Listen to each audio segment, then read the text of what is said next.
विदर्भ रेसिपीमध्ये स्वागत आहे तुमचे. तर आजची आपली रेसिपी आहे शेंगदाण्याची भाजी किंवा आमटी म्हणू शकता. आणि छान अशी खायला मस्त अशी भाजी होते ही. चला मग रेसिपीला सुरुवात करू. तर यासाठी मी 1 वाटी शेंगदाणे घेतलेले आहे. त्यामध्ये 5 ते 6 लसूण पाकळ्या आणि 3 ते 4 हिरव्या मिरच्या. आपल्याला हे 5 ते 10 मिनटं मंद आचेवर छान खरपूस असे भाजून घ्यायचे आहे.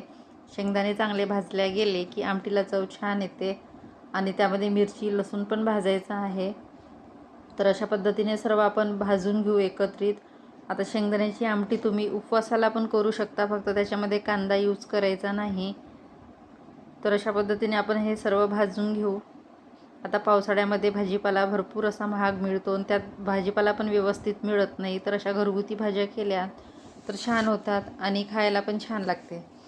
तर इथे आपले शेंगदाणे भाजून झालेले आहे. मी गॅस बंद केलेला आहे. आता यामध्ये मी थोडं जिरं घातलेलं आहे, अर्धा चम्मच, आणि अर्धा चम्मच धने घातलेले आहे.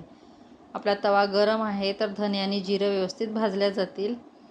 तर अशा पद्धतीने आपलं हे थोडं थंड झालं की मिक्सरमध्ये आपण याची पेस्ट करून घेऊ. सालं काढायचे नाही शेंगदाण्याचे. तर अशा पद्धतीने शेंगदाणे छान असे खरपूस भाजल्या गेलेले आहे. ही भाजी भाकरीसोबत, चपातीसोबत, भातासोबत छान लागते. आणि रोज रोज भाजीला काय करायचं, तर भाजीचा पण प्रश्न मिटतो. आता बऱ्याच घरामध्ये भाजी खाण्याचा खूप प्रॉब्लेम असतो मुलांचा. मुलं किंवा मोठे असू द्यात, बऱ्याच जणांना बऱ्याच भाज्या आवडत नाही. त्यासाठी घरगुती भाजी म्हणून ही भाजी छान होते.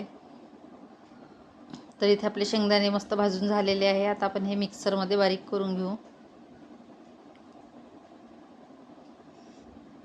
आधी आपल्याला थोडे बारीक करून घ्यायचे आहे, त्यानंतर पाणी घालून बारीक करू, म्हणजे व्यवस्थित छान असे बारीक होतील.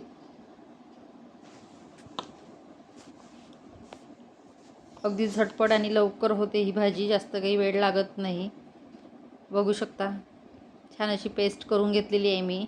आता आपल्याला भाजी फोडणी द्यायची आहे अगदी कमीत कमी साहित्यामध्ये.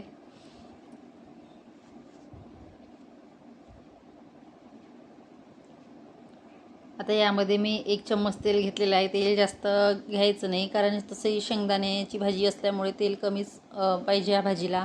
त्यानंतर यामध्ये कांदा, कढीपत्ता, जर तुम्हाला उपवासासाठी करायची असेल तर कांदा वापरू नका. कांदा छान आपल्याला तेलामध्ये परतून घ्यायचा आहे. त्यानंतर यामध्ये थोडे मसाले ॲड करायचे, जसं धने पावडर, हळद आणि लाल तिखट.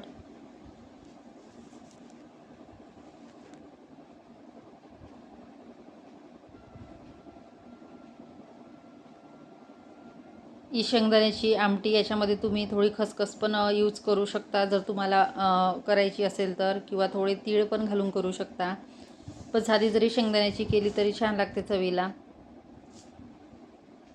त्यानंतर इथे चवीनुसार मीठ घातलेलं आहे आणि छान आपल्याला मसाले परतून घेऊ. आणि त्यानंतर आपल्याला इथे ही पेस्ट मिक्स करायची आणि छान अशी मिक्स करून घ्यायची आहे, म्हणजे गुठळ्या होता कामा नये. आणि आता यामध्ये आपल्याला पाणी ॲड करायचं आहे. आता एकदम पातळ पण नको आणि एकदम घट्ट पण नको, अशा पद्धतीने आपल्याला ही भाजी करायची आहे. आणखी याच्यामध्ये थोडं पाणी घालू, म्हणजे व्यवस्थित होईल.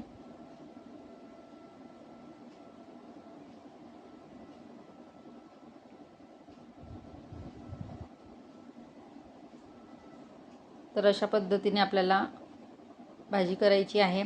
आता ही आपल्याला 5 ते 10 मिनटं छान अशी उकळी येऊ द्यायची.